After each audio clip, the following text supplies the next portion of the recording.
ಕೇಳ್ರಮ್ಮ. Hello hello Afra, ಕರೆ ಕಟ್ಟಾಯ್ತು ಅಂತ ಅನಿಸ್ತದೆ.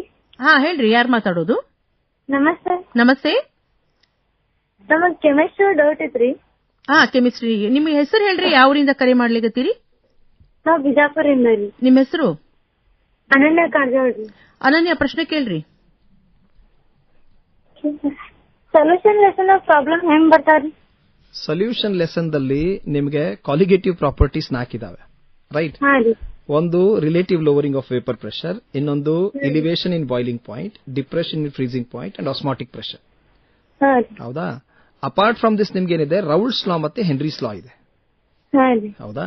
ಬೇಸಿಕಲಿ ಯಾರೇ ಪೇಪರ್ ಸೆಟ್ ಮಾಡಿದ್ರು ಏನಾಗ್ತದೆ, ಕಾಲಿಗೇಟಿವ್ ಪ್ರಾಪರ್ಟಿ ಮೇಲೆ ಅಟ್ಲೀಸ್ಟ್ 1 ಕ್ವಶನ್ ನಾವು ತಗೊಳ್ತೀವಿ, ಮ್ಯಾಕ್ಸಿಮಮ್ 2 ಕ್ವಶನ್ಸ್. ಈಗ ಕೆಮಿಸ್ಟ್ರಿದಲ್ಲಿ ನ್ಯೂಮೆರಿಕಲ್ಸ್ ಬರೋದು ಪಾರ್ಟ್ ಇ ದಲ್ಲಿ. ಟೋಟಲ್ ಆಗಿ ನಿಮ್ಗೆ 6 ಕ್ವಶನ್ಸ್ ಇರ್ತದೆ, ಅದರಲ್ಲಿ ನೀವು 3 ಬರೀಬೇಕು. 2 ಕ್ವಶನ್ಸ್ ಸೊಲ್ಯೂಷನ್ ಟಾಪಿಕ್ ಇಂದ, 2 ಕ್ವಶನ್ಸ್ ಕೆಮಿಕಲ್ ಕೈನೆಟಿಕ್ಸ್ ಇಂದ, 2 ಕ್ವಶನ್ಸ್ ಇಲೆಕ್ಟ್ರೋಕೆಮಿಸ್ಟ್ರಿದಿಂದ. ನೀವು ಸೊಲ್ಯೂಷನ್ಸ್ ಟಾಪಿಕ್ ಅನ್ನ ಕಾಂಕರ್ ಮಾಡಿ ನಂಗೆ ಔಟ್ ಆಫ್ ಔಟ್ ಮಾರ್ಕ್ಸ್ ಬರಬೇಕು ಅಂತಂದ್ರೆ ಅದಕ್ಕೊಂದು ಬೆಸ್ಟ್ ಉಪಾಯ, ಎಲ್ಲಾ ಟಾಪಿಕ್ಸ್ಗೆ ಎಲ್ಲಾ ವಿದ್ಯಾರ್ಥಿಗಳು ಗಮನ ಕೊಟ್ಟು ಕೇಳಿ. ನೀವು ಫಸ್ಟ್ ಏನಿದೆ ಆ ಟಾಪಿಕ್ ಅಲ್ಲಿ ಬರುವಂತ ಎಲ್ಲಾ ಫಾರ್ಮುಲಾಗಳನ್ನ ಒಂದು ಕಡೆ ನೋಟ್ ಡೌನ್ ಮಾಡ್ಕೊಳ್ಳಿ. ಆ ಫಾರ್ಮುಲಾದಲ್ಲಿ ಬರುವಂತ ಎಲ್ಲಾ ಟರ್ಮ್ಸ್ ಅನ್ನ, ಈಗ ಒಂದು ಎಕ್ಸಾಂಪಲ್ ಕೊಡಬೇಕಾದ್ರೆ, ಎಲಿವೇಶನ್ ಇನ್ ಬಾಯ್ಲಿಂಗ್ ಪಾಯಿಂಟ್ ಅಲ್ಲಿ ನೀವು delta TB is equal to KB into M ಮಾಡುವಾಗ ಕೆಬಿ ಅಂದ್ರೇನು, ಎಂ ಅಂದ್ರೇನು, ಡೆಲ್ಟಾ ಟಿಬಿ ಅಂದ್ರೇನು, ಅದನ್ನ ನೀವು ಅರ್ಥ ಮಾಡ್ಕೊಂಡಿದ್ದೀರಾ ಅಂತಂದ್ರೆ ಅವ್ರು ಕ್ವಶನ್ ಕೇಳಿದ್ರಲ್ಲ ಅದೇ ಕೇಳಿರ್ತಾರೆ, ನಿಮ್ಗೆ ಬೇರೆದೇನು ಕೇಳಿರೋಂಗಿಲ್ಲ. ಸೊ ನಮ್ ಪ್ರಾಬ್ಲಮ್ ಏನಿರ್ತದೆ, ನಾವು ಆ ಫಾರ್ಮುಲಾನ ತಿಳ್ಕೊಂಡಿರೋದಿಲ್ಲ. ಇನ್ನೂ ಸಾಕಷ್ಟು ಸಮಯ ಇದೆ, ಅರ್ಧ ತಾಸಲ್ಲಿ ಈ ಹೋಮ್ವರ್ಕ್ ಅನ್ನ ನೀವು ಮಾಡಬಹುದು. ಅರ್ಧ ತಾಸಲ್ಲಿ ಈ ಹೋಮ್ವರ್ಕ್ ಅನ್ನ ನೀವು ಮಾಡಬಹುದು. ಎಲ್ಲಾ ಟಾಪಿಕ್ಸ್ ಅಲ್ಲಿ ಬರುವಂತ ಫಾರ್ಮುಲಾಸ್ ಅನ್ನ ಒಂದ್ ಕಡೆ ಬರ್ಕೊಂಡ್ಬಿಟ್ಟು ಅದರಲ್ಲಿ ಏನೇನ್ ಟರ್ಮ್ಸ್ ಅದಾವ ಎಲ್ಲಾ ಟರ್ಮ್ಸ್ ಅನ್ನ ಒಂದ್ ಕಡೆ ಬರೀರಿ. ಮರಿಬೇಡ್ರಿ, ನೀವು ಯೂನಿಟ್ ಬರದಿಲ್ಲ ಅಂತಂದ್ರೆ ನಿಮ್ 1 ಮಾರ್ಕ್ಸ್ ಹೋಗ್ತಾವ. ಉತ್ತರ ಸರಿ ಇದ್ರೂ ಕೂಡ ನೀವು ಯೂನಿಟ್ ಬರೀಲಿಲ್ಲ ಅಂದ್ರೆ ನಿಮ್ಗೆ ಮಾರ್ಕ್ಸ್ ಸಿಗೋದಿಲ್ಲ. 1 ಮಾರ್ಕ್ ಹೋಗ್ತದ. 3 ಮಾರ್ಕ್ಸ್ ಅಲ್ಲಿ 2 ಅಷ್ಟೇ ಸಿಗ್ತದೆ ನಿಮ್ಗೆ. ಯೂನಿಟ್ ಪ್ರಾಕ್ಟೀಸ್ ಮಾಡಿ. ಅನನ್ಯ, ನಿಮ್ಗ ಉತ್ತರ ಸಿಕ್ಕದ ಅನ್ಕೋತೀನಿ. ಧನ್ಯವಾದ. ಮತ್ತೊಂದು ಕರೆ. ಹಲೋ, ಪಿಯುಸಿ ಪರೀಕ್ಷಾ ಸಿದ್ಧತೆ ಇರುವ ವ್ಯಕ್ತಿಯು ನಿಮ್ಮ. ಹಲೋ ಹಲೋ ಹಲೋ ಹಲೋ, ಹಾ ಹೇಳ್ರಿ. ಪಿಯುಸಿ ಪರೀಕ್ಷಾ ಸಿದ್ಧತೆ ಕುರಿತ ಫೋನ್ ಇನ್ ಕಾರ್ಯಕ್ರಮ. ಯಾರು ಮಾತಾಡೋದು? ನಾನು ಪಿಯುಸಿ ವಿದ್ಯಾರ್ಥಿ. ವಿದ್ಯಾರ್ಥಿ. ನಿಮ್ಮ ಹೆಸರು, ಯಾವ ಊರಿಂದ ಕರೆ ಮಾಡ್ಲಿಕತ್ತೀರಿ? ನಾವು ಮಂಡ್ಯ ಸೈಡ್ ಇಂದ. ಹಾ, ನಿಮ್ಮ ಹೆಸರು? ಚೇತನ ಅಂತ. ಚೇತನ? ಹಾ, ಪ್ರಶ್ನೆ ಕೇಳ್ರಿ. ಪ್ರಶ್ನೆ ಕೇಳ್ರಿ. ವಿಷಯ ತಜ್ಞರಿದ್ದಾರ ಇವತ್ತು. ಭೌತಶಾಸ್ತ್ರ ಮತ್ತು ರಸಾಯನಶಾಸ್ತ್ರ ವಿಷಯಕ್ಕೆ ಸಂಬಂಧಪಟ್ಟಂಗ. ನಾವು ಕಾಮರ್ಸ್. ನಾವು ಹೌದಾ? ಇನ್ನೂ ಅದ ನಿಮ್ಗೆ ಸಮಯ ಅದ, ಇನ್ನೊಂದಿನ ಕೇಳ್ರಿ. Hello hello. ಹಾ ಹೇಳ್ರಮ್ಮ, ಯಾರು ಮಾತಾಡೋದು? ಗುಡ್ ಈವ್ನಿಂಗ್ ಮ್ಯಾಮ್, ನಾನ್ ನಿಖಿತಾ ನಂದಿ ಹೇಳಿರಿ. ಹಾ, ಗುಡ್ ಈವ್ನಿಂಗ್. ನಿಖಿತಾ, ಯಾವರಿಂದ ಮಾತಾಡ್ಲಿಕತ್ತೀರಿ? ಶಿರೂರಿಂದ ರೀ. ಹಾ, ಪ್ರಶ್ನೆ ಕೇಳ್ರಿ. ಇವತ್ತು ಭೌತಶಾಸ್ತ್ರ ರಸಾಯನಶಾಸ್ತ್ರ ವಿಷಯಕ್ಕೆ ಸಂಬಂಧಪಟ್ಟಂಗ.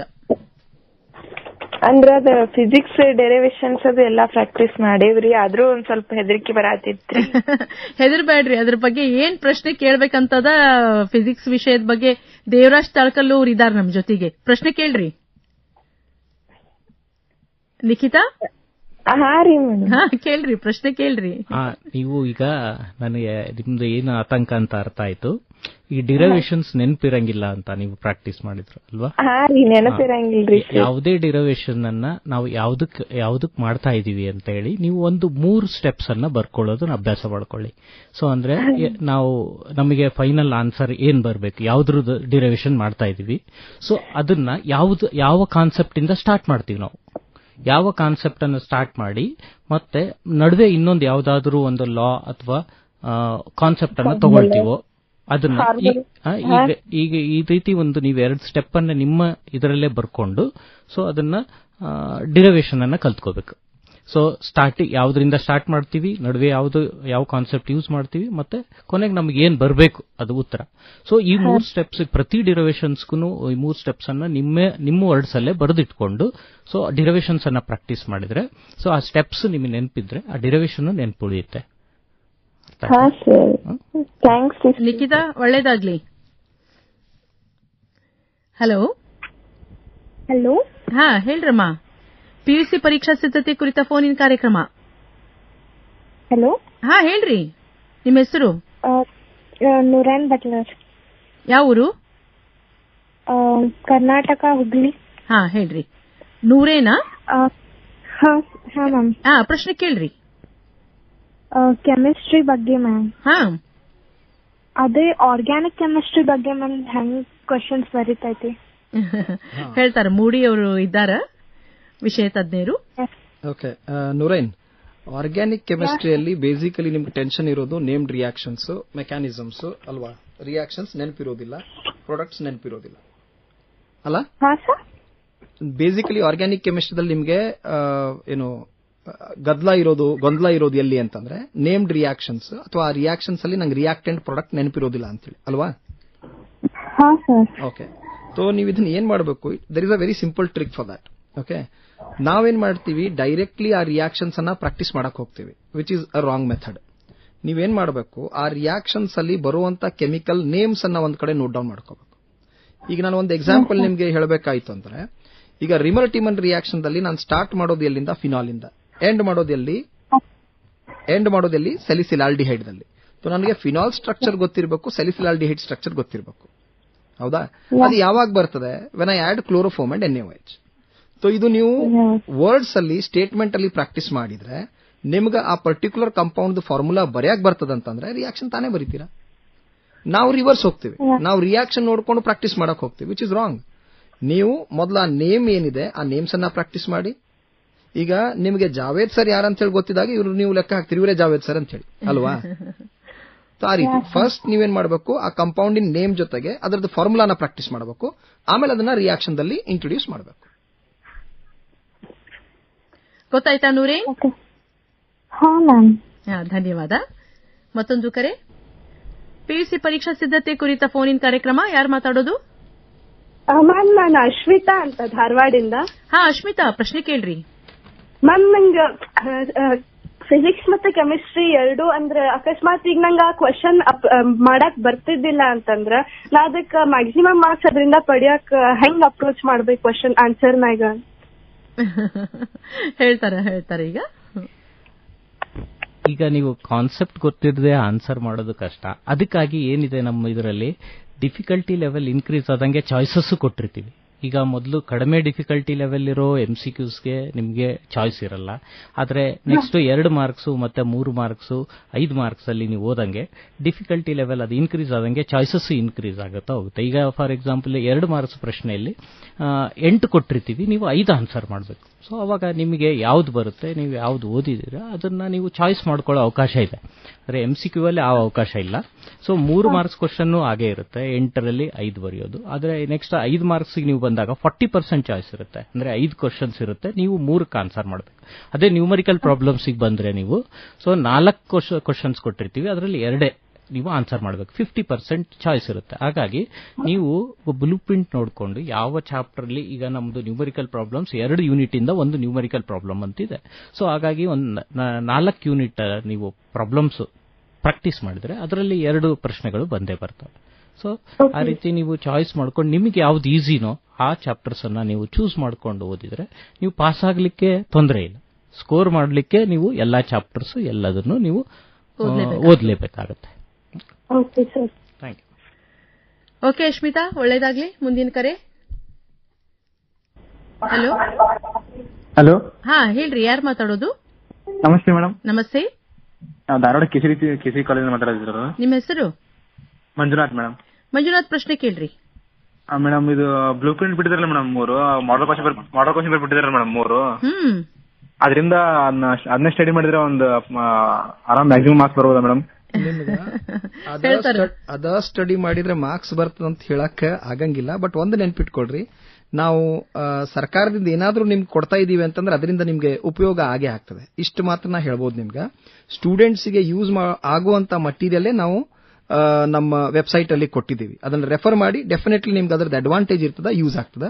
ಇಷ್ಟ ಬರ್ತಾವ ಮಾರ್ಕ್ಸ್ ಅಷ್ಟೇ ಬರ್ತಾವ ಅಂತ ಹೇಳೋದು ಸೂಕ್ತ ಅಲ್ಲ ಅಂತ ಹೇಳಿ ಅನ್ಸ್ತದ ನನಗೆ. ಅದು ಮ್ಯಾಕ್ಸಿಮಮ್ ಬರ್ತಂತ ನೀವು ಅದನ್ನ ಓದಿ, ನಿಮ್ಗೆ ಯೂಸ್ ಆಗ್ತದೆ. ಇಟ್ ವಿಲ್ ಬಿ ಬೆನಿಫಿಷಿಯಲ್, ನಿಮ್ಗೆ ಬಹಳ ಯೂಸ್ ಆಗ್ತದೆ. ಅದು ಅದೇ ಕ್ವಶನ್ ಬಂದಿಲ್ಲ ಅಂತೂ ಅದೇ ತರ ಕ್ವಶನ್ಸ್ ಆದ್ರೂ ಬಂದೇ ಬರ್ತಾವ. ಧನ್ಯವಾದ. ಹಲೋ, ರೇಡಿಯೋ ಸ್ವಲ್ಪ ದೂರ ಇಟ್ಟು ಮಾತಾಡ್ರಿ. ಹಲೋ, ಹೇಳ್ರಿ. ಹಲೋ. ಹಲೋ. ಹಾ, ಹೇಳ್ರಮ್ಮ. Good morning ma'am. ಹಾ, ಹೇಳ್ರಿ. Good evening. ಹಾ ಮ್ಯಾಮ್, ನಾನು ಸೆಕೆಂಡ್ PUC ಸೈನ್ಸ್ ಇಂದ. ಹಾ, ನಿಮ್ಮ ಹೆಸರಮ್ಮ? ಹಲೋ, ನಿಮ್ಮ ಹೆಸರು ಹೇಳ್ರಿ. ಅಮೀನಾ ಬಾನು ಅಂತ ಮ್ಯಾಮ್. ಹಾ, ಅಮೀನಾ, ಯಾವ ಊರಿಂದ ಕರೆ ಮಾಡ್ಲಿಕತ್ತೀರಿ? ನಾವು ದಾವಣಗೆರೆ ಮ್ಯಾಮ್. ಹಾ, ಪ್ರಶ್ನೆ ಕೇಳ್ರಿ. ಯಾ ಮ್ಯಾಮ್, ಕೇಳ್ರಿ. ಮ್ಯಾಮ್, ಟುಡೇ ಕೆಮಿಸ್ಟ್ರಿ ಏನೋ ಡಿಸ್ಕಸ್ ಮಾಡೋದಿತ್ತು. Yes, chemistry, physics. Yeah ma'am. Ma'am, ಕೆಮಿಸ್ಟ್ರಿದು ಪ್ಯಾಕಿಂಗ್ ಪ್ಯಾಕೇಜ್ ಏನಾದ್ರೂ ಇದೆಯಾ ಮ್ಯಾಮ್? ಹೇಳ್ತಾರೆ. ಕೆಮಿಸ್ಟ್ರಿದು ಪಾಸಿಂಗ್ ಪ್ಯಾಕೇಜ್ ಆಸ್ ಸಚ್ ಆ ಡಿಸ್ಟ್ರಿಕ್ಟಿನ ಫೋರಂನವರು ಮಾಡಿರ್ತಾರೆ. ನಿಮ್ಮ ಟೀಚರ್ಸ್ ಕಡೆ ಅದು ಅವೈಲೇಬಲ್ ಇರ್ತದೆ. ಪಾಸಿಂಗ್ ಪ್ಯಾಕೇಜ್ ಅನ್ನೋಕ್ಕಿಂತ ಇಂಪಾರ್ಟೆಂಟ್ ಕ್ವಶನ್ಸ್ ಅನ್ನ ನಿಮ್ ಟೀಚರ್ಸ್ ಕಡೆ ಕೇಳ್ಕೊಳ್ಳಿ. ಡೆಫಿನೆಟ್ಲಿ ಅವ್ರು ಹೆಲ್ಪ್ ಮಾಡ್ತಾರೆ. ಏಬಲ್ ಟೀಚರ್ಸ್ ಇದ್ದಾರೆ ನಿಮ್ ಕಾಲೇಜಲ್ಲೂ ದಾವಣಗೆರೆಯಲ್ಲೂ, ಅವ್ರ ಕಡೆ ಕೇಳ್ಕೊಂಡ್ರೆ ಡೆಫಿನೆಟ್ಲಿ ಅವ್ರು ನಿಮ್ಗೆ ಗೈಡ್ ಮಾಡ್ತಾರೆ. ಆಮೇಲೆ ಮೋರ್ ಓವರ್ ನಾವು PUC ಬೋರ್ಡ್ ಇಂದ ಏನು 3 ಮಾಡೆಲ್ ಕ್ವಶನ್ ಪೇಪರ್ ಮತ್ತೆ ಇದು ಕ್ವಶನ್ ಬ್ಯಾಂಕ್ ಅನ್ನ ರಿಲೀಸ್ ಮಾಡಿದೀವಿ, ಅದನ್ನ ರೆಫರ್ ಮಾಡಿ, ಅದು ನಿಮ್ಗೆ ಹೆಲ್ಪ್ಫುಲ್ ಆಗಿರ್ತದೆ. ಹೌದಾ sir? Thank you sir. Welcome. ಧನ್ಯವಾದ ಅಮೀನಾ. ಹಲೋ. Hello madam. ಹಾ, ಫೋನ್ ಇನ್ ಕಾರ್ಯಕ್ರಮ. ಯಾರಮ್ಮ ಮಾತಾಡೋದು? Nagaratna Honnali, Tadas PU college ma'am. ಹಾ, ನಾಗರತ್ನ, ಪ್ರಶ್ನೆ ಕೇಳ್ರಿ. ಫಿಸಿಕ್ಸ್ ಒಳಗ್ ಡೌಟ್ ಇತ್ತು ಮ್ಯಾಮ್. ಹಾ, ಕೇಳ್ರಿ. ಹೇಳಿ. ಫಿಸಿಕ್ಸ್ ಒಳಗ್ ನ್ಯೂಮರಿಕಲ್ಸ್ ಒಳಗ ಯಾವ ಚಾಪ್ಟರ್ ಮೇಲೆ ಬರ್ತಾವ? ಈಗ ನ್ಯೂಮರಿಕಲ್ಸ್ ಚಾಯ್ಸ್ ಮಾಡುವಾಗ 2 ಯೂನಿಟ್ ಇಂದ ಒಂದು ನ್ಯೂಮರಿಕಲ್ ತಗೋಬೇಕು ಅಂತ ಇದೆ ಕ್ವಶನ್ ಪೇಪರ್ ಸೆಟ್ಟಿಂಗ್ ಅಲ್ಲಿ. ಸೊ ಈ ಯೂನಿಟ್ 2 ಚಾಪ್ಟರ್ ಗೆ ಸ್ವಲ್ಪ ಡಿಫರೆನ್ಸ್ ಇದೆ, ಆದ್ರೂ ನೋಡ್ಕೋಬಹುದು ನೀವು. ಫಸ್ಟ್ 4 ಚಾಪ್ಟರ್ಸ್ ಏನಿದಾವಲ್ವಾ, ಸೊ ಅವೆಲ್ಲ ಒಂದೊಂದು ಯೂನಿಟ್. ಸೊ ಅಂದ್ರೆ ಫಸ್ಟ್ 4 ಚಾಪ್ಟರ್ಸ್ ಇಂದ 2 ನ್ಯೂಮರಿಕಲ್ಸ್ ಬರುತ್ತೆ. ಅಂದ್ರೆ 1, 2 ಚಾಪ್ಟರ್ ಇಂದ 1 ನ್ಯೂಮರಿಕಲ್, 3 ಮತ್ತೆ 4ನೇ ಚಾಪ್ಟರ್ ಇಂದ 1 ನ್ಯೂಮರಿಕಲ್. ಸೊ ಅದೇ ರೀತಿ ನೆಕ್ಸ್ಟ್ 5, 6 ಯೂನಿಟ್ ಅಂತಂದ್ರೆ 5, 6 ಚಾಪ್ಟರ್ ಸೇರಿ 5ನೇ ಯೂನಿಟ್ ಆಗುತ್ತೆ. 7, 8 ಚಾಪ್ಟರ್ ಸೇರಿ 6ನೇ ಯೂನಿಟ್ ಆಗುತ್ತೆ. ಸೊ ಇವು 4 ಚಾಪ್ಟರ್ ಅಲ್ಲೂ 1 ನ್ಯೂಮರಿಕಲ್. ಈ ರೀತಿ ನಾವು 2 ಯೂನಿಟ್ಗಳಿಂದ 1 ನ್ಯೂಮರಿಕಲ್ ಪ್ರಾಬ್ಲಮ್ ಅನ್ನು ಕೇಳೋ ಸಾಧ್ಯತೆ ಐತೆ. ಹೌದಾ? ಸೊ ಹಾಗಾಗಿ ನೀವು ಯಾವುದೇ 2 ಯೂನಿಟ್ಸ್ ಅನ್ನ ನೀವು ಚಾಯ್ಸ್ ಮಾಡ್ಕೊಂಡ್ರೆ ಸೊ ಅದರಲ್ಲಿ ಒಂದು ಪ್ರಶ್ನೆ ಬಂದೇ ಬರುತ್ತೆ, ನ್ಯೂಮರಿಕಲ್ ಪ್ರಾಬ್ಲಮ್. ಹಾಗೆ ಫಿಕ್ಸ್ ಆ ರೀತಿ ಫಿಕ್ಸ್ ಹೇಳಕ್ಕಾಗಲ್ಲಮ್ಮ. ಯಾಕಂದ್ರೆ ಕ್ವಶನ್ ಪೇಪರ್ ಸೆಟ್ಟರ್ ಈಗ 2 ಯೂನಿಟ್ ಅಂತ ಕೇಳಿದಾಗ ಫಸ್ಟ್ ಯೂನಿಟ್ ಇಂದ ಕೇಳ್ಬೋದು ಅಥವಾ ಸೆಕೆಂಡ್ ಯೂನಿಟ್ ಇಂದ ಕೇಳ್ಬೋದು. ನೀವು ಆ 2 ಯೂನಿಟ್ ಅನ್ನ ನೀವು ಪ್ರಿಪೇರ್ ಆಗಿದ್ರೆ ಒಂದಂತೂ ಬಂದೇ ಬರುತ್ತೆ. ಇಷ್ಟು ಮಾತ್ರ ಹೇಳಲಿಕ್ಕೆ ಸಾಧ್ಯ ಆಗ್ತದೆ. ಧನ್ಯವಾದ ನಾಗರತ್ನ. ಮತ್ತೊಂದು ಕರೆ. ಹಲೋ. ಹಾ, ಹೇಳ್ರಮ್ಮ, ನಿಮ್ಮ ಹೆಸರು? ಅಮೀನಾ ಮುಲ್ಲಾ. ಅಮೀನಾ, ಯಾವ ಊರು? ಧಾರವಾಡ. ಹಾ, ಪ್ರಶ್ನೆ ಕೇಳ್ರಿ. ಫಿಸಿಕ್ಸ್ ಇಂಪಾರ್ಟೆಂಟ್ ಕ್ವಶನ್ಸ್ ಏನಾದ್ರೂ ಇದ್ರಿ? ಅದು ಕ್ವಶನ್ ಬ್ಯಾಂಕ್ ಬಿಟ್ಟಿದಾರಮ್ಮ. ಇದರಿಂದ ನಮ್ಮ ಇಲಾಖೆಯಿಂದ ಒಂದು ಕ್ವಶನ್ ಬ್ಯಾಂಕ್ ಮಾಡಿದೀವಿ. ಅದೇ ಕ್ವಶನ್ ಬ್ಯಾಂಕ್ ಇಂದಾನೆ ನಿಮಗೆ ಪ್ರಶ್ನೆಗಳು ಬರ್ತವೆ. ಸೊ ಎಲ್ಲಿಂದ ತಗೋಬೇಕ್ರಿ ಅದು ಕ್ವಶನ್? ಅದು ನಮ್ಮ ಇಲಾಖೆ ವೆಬ್ಸೈಟ್ ಅಲ್ಲಿ ಅವೈಲೇಬಲ್ ಇದೆ ಎಲ್ಲ ಚಾಪ್ಟರ್. ಅದು ಇಲಾಖೆಗೆ ಏನ್ ಹಿಡಿತೈತ್ರಿ ಅದು ಗೊತ್ತಿಲ್ಲ. ಏನಮ್ಮ ಅದು ಇಲಾಖೆ ಯಾವ್ದು ಅದು ಗೊತ್ತಿಲ್ಲ. ನಿಮ್ ಕಾಲೇಜಲ್ಲಿ ಕೇಳಿದ್ರೆ ನಿಮ್ ಲೆಕ್ಚರ್ಸ್ ಅದ್ರದ್ದು ಇದನ್ನ ಕೊಡ್ತಾರೆ, ಅಡ್ರೆಸ್ ಕೊಡ್ತಾರೆ, ಮಾಹಿತಿ ಕೊಡ್ತಾರೆ. ನೀವು ಅದರಿಂದ ಇಲಾಖೆ ವೆಬ್ಸೈಟ್ ಇಂದ ಡೌನ್ಲೋಡ್ ಮಾಡ್ಕೊಳ್ಳಿ. ಎಲ್ಲಾ ವಿಷಯದ್ದು ಇದೆ ಕ್ವಶನ್ ಬ್ಯಾಂಕ್, ನೀವು ಅದರಿಂದ ಉಪಯೋಗ ತಗೋಬಹುದು. ಧನ್ಯವಾದ ಅಮೀನಾ. ಹಲೋ. Hello ma'am. ಹಾ, ಹೇಳ್ರಿ, ಯಾರು ಮಾತಾಡೋದು? Ma'am, Amrita from Hubli. ಹಾ, ಪ್ರಶ್ನೆ ಕೇಳ್ರಿ ಅಮೃತ. ನಂಗ ಫಿಸಿಕ್ಸ್ ಮತ್ತು ಕೆಮಿಸ್ಟ್ರಿ 2 ಡೌಟ್ ಇದ್ರು ಮ್ಯಾಮ್. ಎಸ್, ಕೇಳ್ರಿ. ಮ್ಯಾಮ್, ಫಿಸಿಕ್ಸ್ ಅಲ್ಲಿ ಲಾಸ್ಟ್ ನ್ಯೂಮರಿಕಲ್ಸ್ ಬರ್ತಾವಲ್ಲ ಮ್ಯಾಮ್, ಅವು ಒಂದ್ ಸ್ವಲ್ಪ ಮಾಡೋದು ಡಿಫಿಕಲ್ಟಿ ಫೇಸ್ ಆಗತ್ತ ಮ್ಯಾಮ್. ಅದಕ್ಕೆ ಯಾವ್ಯಾವ ಚಾಪ್ಟರ್ಸ್ ಮತ್ತ ಅವ್ನ್ ಬರೀ NCERT ಕ್ವಶನ್ಸ್ ಮಾಡಿದ್ರೆ ಸಾಕಾಗ್ತಿತ್ತ ಅಲ್ಲೇ ಹೇಳ್ತಾರೆ. ಈಗ ನ್ಯೂಮರಿಕಲ್ ಸೆಕ್ಷನ್ ನಲ್ಲಿ ಬಂದ್ರೆ ಆಕ್ಚುಲಿ ಡಿಫಿಕಲ್ಟಿ ಲೆವೆಲ್ ಹೈ ಇರೋದೇ ಇದೆ ಅಮ್ಮ. ಅಂದ್ರೆ 3 ಹಾರ್ಟ್ಸ್ ಕ್ವಶನ್ ಬರುತ್ತೆ, ಅಂದ್ರೆ ಹೈಯರ್ ಆರ್ಡರ್ ಥಿಂಕಿಂಗ್ ಸ್ಕಿಲ್ಸ್, ಮತ್ತೆ 1 ಮಾತ್ರ ಅಪ್ಲಿಕೇಶನ್ ಬರುತ್ತೆ. ಸೊ ನೀವು ಅದನ್ನ ಮೊದಲು 4 ಕ್ವಶನ್ ಓದಿ ಯಾವ್ದು ಅಪ್ಲಿಕೇಶನ್ ಅಂತ ನೋಡ್ಕೊಂಡ್ರೆ ಅದು ಡೈರೆಕ್ಟ್ ಇರುತ್ತೆ. ಅಂದ್ರೆ ನಿಮಗೆ ಈಕ್ವೇಶನ್ ಆ ಚಾಪ್ಟರ್ ದಲ್ಲಿ ಇರೋ ಈಕ್ವೇಶನ್ಸ್ ಗೊತ್ತಿತ್ತಂದ್ರೆ ನೀವು ಈಸಿಯಾಗಿ ಸಾಲ್ವ್ ಮಾಡಬಹುದು. ಆದ್ರೆ ಇನ್ನು 3 ಕ್ವಶನ್ಸ್ ಏನಿದೆ ಹೈಯರ್ ಆರ್ಡರ್ ಥಿಂಕಿಂಗ್ ಅಲ್ಲೇ ಬರುತ್ತೆ. ಸೊ ನೀವು ಅದನ್ನ ಹೆಚ್ಚಾಗಿ ಅಭ್ಯಾಸ ಮಾಡಿದ್ರೆ ಅದನ್ನ ಅಪ್ಲಿಕೇಶನ್ ಓರಿಯೆಂಟೆಡ್ ಇರೋದ್ರಿಂದ ನೀವು ಅದಕ್ಕೆ ಸ್ವಲ್ಪ ಅಭ್ಯಾಸ ಜಾಸ್ತಿ ಮಾಡಬೇಕಾಗುತ್ತೆ. ಈಗ ಯಾವ ಚಾಪ್ಟರ್ ಇಂದ ಬರುತ್ತೆ ಅಂತ ನಾನು ಆವಾಗಲೇ ಹೇಳಿದೆ, 2 ಯೂನಿಟ್ ಇಂದ 1 ನ್ಯೂಮರಿಕಲ್ ಪ್ರಾಬ್ಲಮ್ಸ್ ಬರುತ್ತೆ. ಹಾಗಾಗಿ ಫಸ್ಟ್ 4 ಚಾಪ್ಟರ್ ಇಂದ 2 ನ್ಯೂಮರಿಕಲ್ಸ್ ಬಂದೇ ಬರುತ್ತೆ, ಫಸ್ಟ್ 4 ಚಾಪ್ಟರ್ಸ್. ಅಮೃತ, ಫಾಸ್ಟ್ ಆಗಿ ಕೇಳ್ರಿ, ಕೆಮಿಸ್ಟ್ರಿ ಬಗ್ಗೆ ಏನ್ ಕೇಳ್ಬೇಕಾಗಿದೆ? ಮ್ಯಾಮ್ ಕೆಮಿಸ್ಟ್ರಿ ಆರ್ಗ್ಯಾನಿಕ್ ಒಂದ್ ಸ್ವಲ್ಪ ಡಿಫಿಕಲ್ಟ್ ಫೇಸ್ ಆಗ್ತೈತೆ ಮ್ಯಾಮ್. ಸೊ ಯಾವ್ಯಾವ ಲೆಸನ್ಸ್ ಪರ್ಫೆಕ್ಟ್ ಆಗ್ಬೇಕು ಇಷ್ಟು 20 ಮಾರ್ಕ್ಸ್ ಬರೋದಕ್ಕೆ ಹೇಳ್ತಾರೆ ಜಾವೇದ್. ನಿಮಗೆ ಆರ್ಗ್ಯಾನಿಕ್ ಕೆಮಿಸ್ಟ್ರಿದಲ್ಲಿ ಏನಿದೆ ಅಂತಂದ್ರೆ ಪಾರ್ಟ್ ಡಿ ದಲ್ಲಿ ಬರ್ತದೆ 6 ಕ್ವಶನ್ ಅಲ್ಲಿ ನೀವು 4 ಬರೀಬೇಕು. ನಿಮ್ದು ಮೇಜರ್ ಕ್ರಂಚ್ ಅಲ್ಲೇ ಇರೋದು. ಸೊ ನೀವು ಯಾವ್ದಾದ್ರು ನಿಮಗೆ ಈಸಿ ಆಗುವಂತ 4 ಟಾಪಿಕ್ ಅನ್ನ ಪರ್ಫೆಕ್ಟ್ ಮಾಡ್ಕೋಬೇಡಿ. You have got a choice to leave 2 topics. ಅದು ಯು ಟೇಕ್ ಯುವರ್ ಚಾಯ್ಸ್. ನಿಮಗೆ ಯಾವ್ದು ಈಸಿ ಆಗ್ತದೋ ಅದನ್ನ ರೆಫರ್ ಮಾಡಿ. ಓಕೆ, ಧನ್ಯವಾದ. ಕೊನೆಯ ಕರೆ ಇದು. ಹೇಳ್ರಿ, ಯಾರು ಮಾತಾಡೋದು? ಹಲೋ. ಹಾ, ಹೇಳ್ರಿ. ಹೌದೌದು, PUC ಪರೀಕ್ಷಾ ಸಿದ್ಧತೆ. ನಿಮ್ಮ ಹೆಸರು? ನನ್ನ ಹೆಸರು ಸನತ್ ಕುಮಾರ್ ಜವಳಿ ಅಂತ. ಯಾವ ಊರಿಂದ? ಧಾರವಾಡ. ಪ್ರಶ್ನೆ ಕೇಳ್ರಿ ಸನತ್ ಕುಮಾರ್. ನಂದು ಪ್ರಶ್ನೆ ಒಂದು ಫಿಸಿಕ್ಸ್ಗೆ ಮೇಡಮ್. ಫಿಸಿಕ್ಸ್ ಅಲ್ಲಿ 2 ಮಾರ್ಕ್ಸ್ ಕ್ವಶನ್ ಅಲ್ಲಿ ಪ್ರಾಬ್ಲಮ್ಸ್ ಹೆಂಗ್ ಸಾಲ್ವ್ ಮಾಡೋದು ಅಂತ. ಓಕೆ, ಸೊ ಈಗ 2 ಮಾರ್ಕ್ಸ್ ಕ್ವಶನ್ ಅಲ್ಲಿ ಬರೋ ಪ್ರಾಬ್ಲಮ್ ಏನಿದೆ ಕಡಿಮೆ ಕಷ್ಟದ್ದೇ ಇರುತ್ತೆ. ಅಂದ್ರೆ ಒಂದು ಇಕ್ವೇಶನ್ ಅನ್ನ ನೀವು ಇಕ್ವೇಶನ್ ಅಲ್ಲಿ ಅದನ್ನ ಸಬ್ಸ್ಟಿಟ್ಯೂಟ್ ಮಾಡಿಬಿಟ್ರೆ ನೆಕ್ಸ್ಟ್ ಸ್ಟೆಪ್ ಅಲ್ಲಿ ಆನ್ಸರ್ ಬರುವಂಗೆ ಇರುತ್ತೆ. ಸೊ ಹಾಗಾಗಿ ಡಿಫಿಕಲ್ಟಿ ಲೆವೆಲ್ ಏನು ಹೈ ಇರಲ್ಲ, ಒಂದೇ ಒಂದು ಬರುತ್ತೆ ನ್ಯೂಮರಿಕಲ್ ಪ್ರಾಬ್ಲಮ್. ಸೊ ಹಾಗಾಗಿ ನೀವು ಅದನ್ನ ಯಾವ ಚಾಪ್ಟರ್ ಅಲ್ಲಿ 5 ಮಾರ್ಕ್ಸ್ ತಗೊಂಡಿದ್ದಾರೋ ಅದನ್ನ ಬಿಟ್ಟು ಉಳಿದ ಚಾಪ್ಟರ್ ಅಲ್ಲಿ ಕೇಳಿರ್ತಾರೆ. ಸೊ ಅದು ತುಂಬಾ ಈಸಿ ಇರುತ್ತೆ. ಅದು 3 ಮಾರ್ಕ್ಸ್ ಇಂದ ಆಯ್ತು, ಮತ್ತೆ 2 ಮಾರ್ಕ್ಸ್ ಇಂದ ಆಯ್ತು. ಸೊ ನ್ಯೂಮರಿಕಲ್ ಪ್ರಾಬ್ಲಮ್ಸ್ ಈಸಿ ಇರುತ್ತೆ. ಮೋರ್ ಓವರ್ ಅದರಲ್ಲಿ ನಿಮಗೆ ಚಾಯ್ಸು ಇರುತ್ತೆ. ಸೊ ಆ ನ್ಯೂಮರಿಕಲ್ ಪ್ರಾಬ್ಲಮ್ ಅನ್ನ ಅಟೆಂಡ್ ಮಾಡದೆ ನೀವು ಥಿಯರಿ ಇದನ್ನ ಕ್ವಶನ್ಸ್ ಅನ್ನು ಅಟೆಂಡ್ ಮಾಡಬಹುದು. All the best Sanath Kumar sir. Devaraj Talakallu sir ಮತ್ತು ಜಾವೇದ್ ಮೂಡಿ ಅವರೇ, ಸಾಕಷ್ಟು ವಿದ್ಯಾರ್ಥಿಗಳು ಪ್ರಶ್ನೆಗಳನ್ನ ಕೇಳಿದ್ರು. ಅದಕ್ಕೆ ಬಹಳ ಸಮರ್ಪಕವಾಗಿ ತಾವು ಉತ್ತರ ಕೊಟ್ಟಿರಿ. ಎಲ್ಲಾ ವಿದ್ಯಾರ್ಥಿಗಳ ಪರವಾಗಿ, ಆಕಾಶವಾಣಿ ಧಾರವಾಡ ಕೇಂದ್ರದ ಪರವಾಗಿ ತಮಗ ಧನ್ಯವಾದಗಳು. ಇನ್ನು ನಮ್ಮ ವಿದ್ಯಾರ್ಥಿ ಮಿತ್ರರು ಗಮನಿಸಲಿ, ನಾಳಿನ ನಮ್ಮ ಫೋನ್ ಇನ್ ಕಾರ್ಯಕ್ರಮದೊಳಗ ಯಾವ್ಯಾವ ವಿಷಯಗಳು ಅಂತಂದ್ರ ಜೀವಶಾಸ್ತ್ರ, ಬಯಾಲಜಿ ಮತ್ತು ಗಣಿತ, ಮ್ಯಾಥ್ಸ್ ಹಾಗೂ ಕಂಪ್ಯೂಟರ್ ಸೈನ್ಸ್, ಈ 3 ವಿಷಯಗಳ ಬಗೆಗಿನ ಪ್ರಶ್ನೆಗಳಿಗೆ ಉತ್ತರ ನೀಡಲಿಕ್ಕೆ ಬರ್ತಾ ಇದ್ದಾರೆ ವಿಷಯ ತಜ್ಞರಾದ ಸೈಯದ್ ಫಯಾಜ್ ಅಹಮದ್ ಅವರು, SR ವಿಘ್ನೇಶಿ ಅವರು, ಹಂಗನ ಜಮೀರ್ ಅಹಮದ್ ಅವರು. ಮತ್ತೊಮ್ಮೆ ಗಮನಿಸ್ರಿ ವಿದ್ಯಾರ್ಥಿ ಮಿತ್ರರೇ, ನಾಳೆ ಸಂಜೆ 7:45ರಿಂದ 8:45 ತನಕ ಪ್ರಸಾರ ಆಗುವ PUC ಪರೀಕ್ಷಾ ಸಿದ್ಧತೆ ನೇರ ಫೋನ್ ಇನ್ ಕಾರ್ಯಕ್ರಮದೊಳಗ ಜೀವಶಾಸ್ತ್ರ, ಬಯಾಲಜಿ, ಮ್ಯಾಥ್ಸ್, ಗಣಿತ ಹಾಗೂ ಕಂಪ್ಯೂಟರ್ ಸೈನ್ಸ್ ಈ ವಿಷಯದ ಬಗೆಗಿನ ಪ್ರಶ್ನೆಗಳಿಗೆ ಉತ್ತರಗಳನ್ನು ನೀಡ್ತಾರೆ ನಮ್ಮ ವಿಷಯ ತಜ್ಞರು. ಬಹುಶಃ ನಿಮ್ಗೆ ಗೊತ್ತಾಗ್ಯದ ಅಂತ ಅನಿಸ್ತದ. ನಾಳಿನ ಕಾರ್ಯಕ್ರಮದೊಳಗ ತಾವೆಲ್ಲ ಭಾಗವಹಿಸ್ರಿ. ನಿಮ್ದೇನ್ರ ಪ್ರಶ್ನೆಗಳಿದ್ರೆ ಈಗ ಬರೆದಿಟ್ಕೊಳ್ರಿ, ನಾಳೆ ಕೇಳ್ರಿ ಅಂತ ಹೇಳ್ತಾ ಇವತ್ತು ಕಾರ್ಯಕ್ರಮದೊಳಗ ಭಾಗವಹಿಸಿದಂತಹ ನಮ್ಮ ವಿಷಯ ತಜ್ಞರಿಗೆ ನಿಮ್ಮೆಲ್ಲರ ಪರವಾಗಿ ಧನ್ಯವಾದಗಳನ್ನ ಹೇಳ್ತೀನಿ. ನಮಸ್ಕಾರ ಸರ್. ಜಾವೇದ್ ಮೂಡಿ ಅವರೇ, ದೇವರಾಜ್ ತಳಕಲ್ ಅವರಿಗೆ ಎಲ್ಲರ ಪರವಾಗಿ ತಮಗೆ ಧನ್ಯವಾದಗಳು. ಶ್ರೋತೃ ಬಾಂಧವರೇ, ನಾಳೆ ಸಂಜೆ 7:45ರಿಂದ 8:45 PUC ಪರೀಕ್ಷಾ ಸಿದ್ಧತೆ ನೇರ ಫೋನ್ ಇನ್ ಕಾರ್ಯಕ್ರಮ ಬಯಾಲಜಿ, ಮ್ಯಾಥ್ಸ್ ಮತ್ತು ಕಂಪ್ಯೂಟರ್ ಸೈನ್ಸ್ ವಿಷಯಗಳ ಬಗ್ಗೆ. ನಮಸ್ಕಾರ.